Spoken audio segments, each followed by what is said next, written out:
Halo semuanya, kami dari di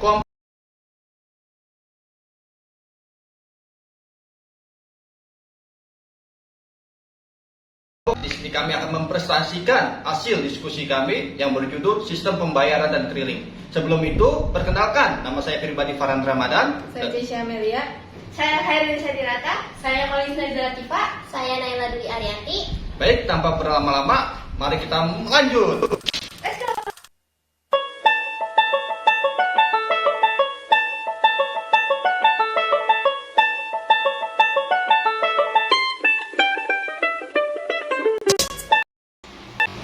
Di sini saya akan menjelaskan pengertian sistem pembayaran. Sistem pembayaran adalah sistem yang mencakup seperangkat aturan, lembaga, dan mekanisme yang dipakai untuk melaksanakan pemindahan dana guna memenuhi suatu kewajiban yang timbul dari suatu kegiatan ekonomi. Sistem pembayaran lahir bersamaan dengan lahirnya konsep uang sebagai media pertukaran atau intermediari dalam transaksi barang, jasa, dan keuangan. Pada prinsipnya, sistem pembayaran memiliki 3 tahap pemrosesan, yaitu otorisasi, clearing, dan penyelesaian akhir atau settlement. Alat pembayaran yang digunakan pun beragam, mulai dari pembayaran tunai dengan uang kartal, cek, wesel, giro, dan lain-lain, hingga pembayaran non-tunai seperti transfer, QRIS, atau menggunakan kartu debit atau kredit. Lembaga yang bertanggung jawab dalam mengatur dan menjaga kelancaran sistem pembayaran di Indonesia adalah Bank Indonesia. Fungsi sistem pembayaran ada 3. Yang pertama, pendukung stabilitas keuangan. Jika terdapat gangguan pada sistem pembayaran, maka akan berdampak pada stabilitas sistem keuangan dan perbankan. Hal ini bisa menimbulkan kegagalan dalam sistem pembayaran yang akan menurunkan kepercayaan publik. Yang kedua, saluran pengendali ekonomi. Sebagai saluran atau channel dalam mengendalikan ekonomi, terutama melalui kebijakan moneter ini dapat berpengaruh terhadap likuiditas perekonomian apabila sistem pembayarannya lancar. Yang ketiga, instrumen pendukung efisiensi ekonomi. Perencanaan keuangan dalam usaha akan menjadi terganggu kalau ada ketidakstabilan dalam proses pembayaran atau transaksi. Pada akhirnya, hal tersebut dapat mendorong turunnya produktivitas ekonomi suatu negara. BI memiliki 4 peran vital sebagai otoritas sistem pembayaran.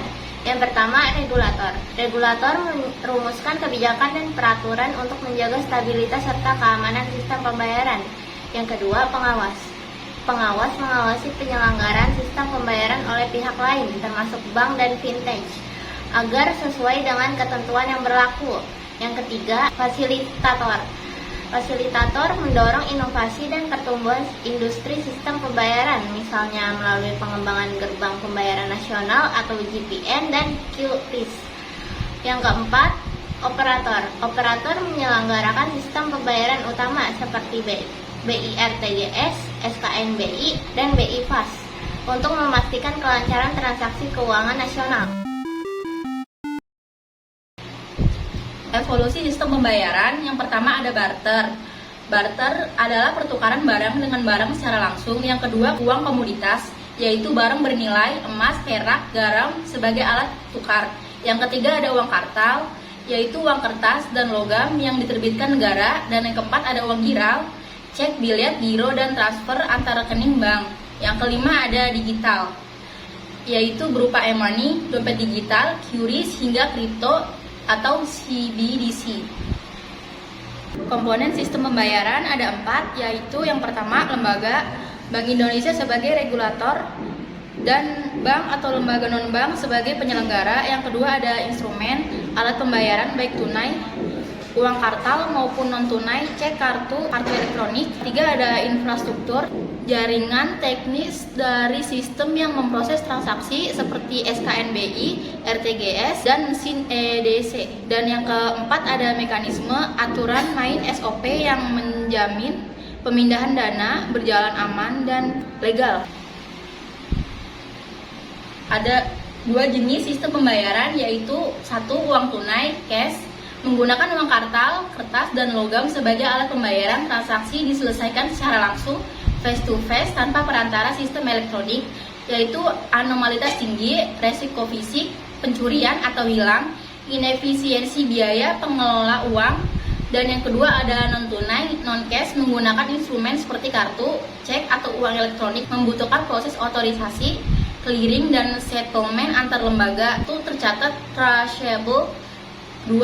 Efisiensi untuk nilai besar dan jarak jauh. 3. Bergantung pada infrastruktur teknologi. Instrumen berbasis warkat adalah instrumen pembayaran non-tunai yang menggunakan media kertas fisik.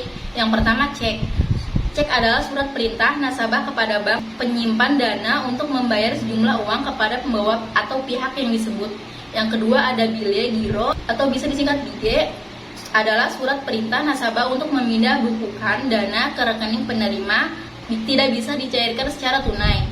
Dan yang ketiga ada nota debit atau kredit, digunakan untuk tagihan atau transfer antar bank melalui clearing. Di sini ada instrumen elektronik, instrumen modern yang memanfaatkan teknologi chip atau server based, yaitu yang pertama ada APMK, kepanjangan dari alat pembayaran menggunakan kartu, seperti kartu kredit, kartu debit, dan kartu ATM. Lalu yang kedua adalah uang elektronik, yaitu nilai uang tersimpan dalam media elektronik. Lalu yang ketiga adalah QRIS, standar kode QR nasional untuk menyatukan berbagai aplikasi pembayaran seperti OVO, GoPay, mobile banking. Akan menjelaskan clearing. Apa itu clearing? Clearing adalah suatu proses penyelesaian hutang piutang antara suatu bank dengan bank lain dalam suatu wilayah. Clearing diselenggarakan dan dilakukan di lembaga clearing yang bertempat di Bank Indonesia setempat atau yang ditunjuk oleh Bank Indonesia. Di sini ada jenis-jenis clearing. Yang pertama adalah clearing umum. Jenis ini umumnya dipakai dalam perhitungan warkat perbankan. Adapun proses melaksanakan maupun pengaturan sistemnya diawasi secara langsung oleh Bank Indonesia sebagai pihak berwenang. Lalu yang kedua adalah clearing lokal.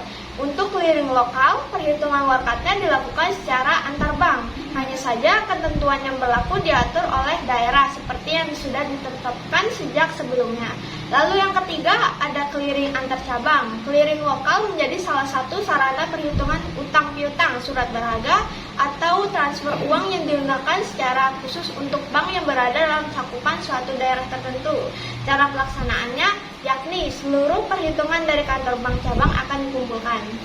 Lalu yang keempat ada real time gross settlement atau disingkat sebagai RTGS. Jenis ini dapat digunakan untuk transaksi bernilai besar dan mendesak. Penyelesaiannya dilakukan secara individual dan langsung. Proses transfernya bersifat final dan tidak dapat dibatalkan. Dapat diminimalkan risiko kredit dan likuiditas dalam sistem pembayaran. Lalu ada clearing warkat debit. Terakhir adalah jenis clearing yang dapat digunakan untuk memproses pembayaran menggunakan instrumen debit seperti cek dan bille giro. Mekanisme clearing. Terdapat dua mekanisme dalam clearing yang harus diikuti oleh nasabah, yaitu clearing penyerahan dan clearing pengembalian. Mekanisme yang pertama adalah clearing penyerahan, yakni ada berbagai kegiatan yang dilakukan di tempat penyelenggaraan dan juga kantor nasabah. Warkat yang diberikan merupakan warkat kredit atau debit keluar. Mekanisme clearing. Warkat kredit keluar adalah warkat yang bebannya disalurkan ke rekening nasabah dan untuk kepentingan nasabah lain. Sedangkan warkat debit keluar merupakan warkat yang diserahkan oleh nasabah untuk keuntungan dari rekening nasabah tersebut.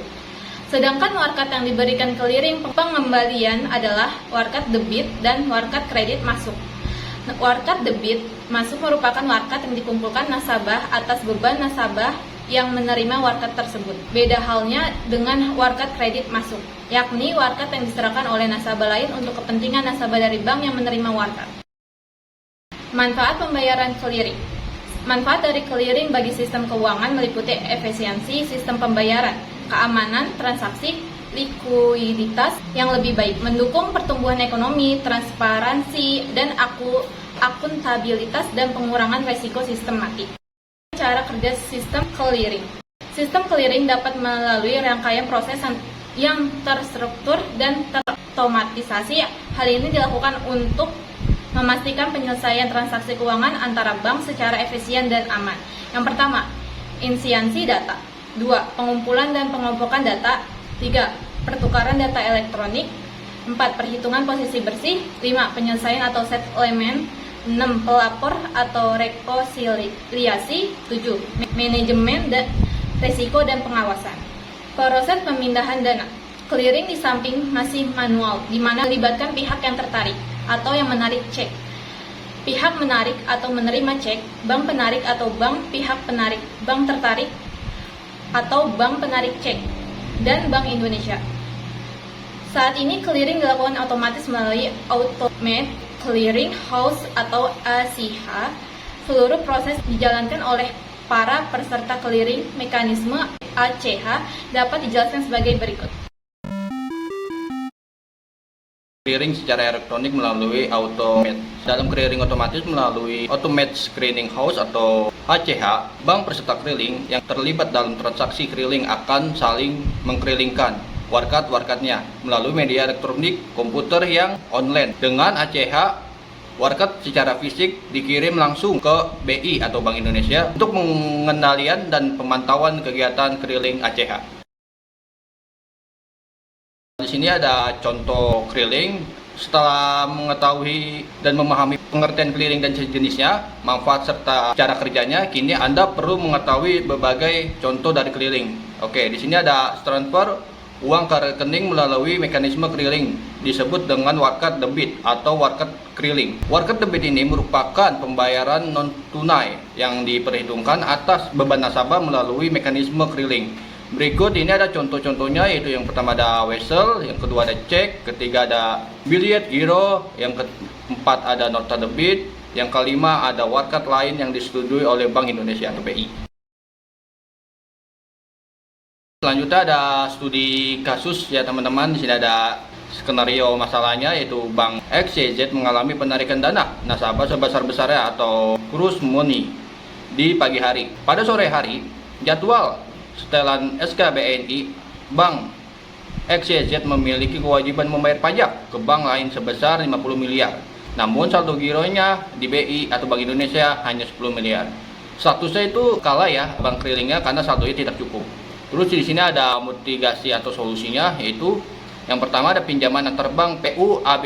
Bank XYZ segera meminjamkan likuiditas hariannya dari bank lain. Yang kedua, fasilitas BI atau FJP. Jika pasar macet, Bank XYZ atau overnight mengajukan fasilitas pendanaan jangka pendek di BI atau Bank Indonesia dengan anggunan aset berkualitas tinggi. Terus sistem BI. Jika gagal bayar total, BI dapat menahan anggunan kredit Bank XYZ untuk menutupi kewajibannya atau loss sharing. Sekian dari kelompok kami, kurang lebihnya mohon maaf. Assalamualaikum warahmatullahi wabarakatuh. See you guys.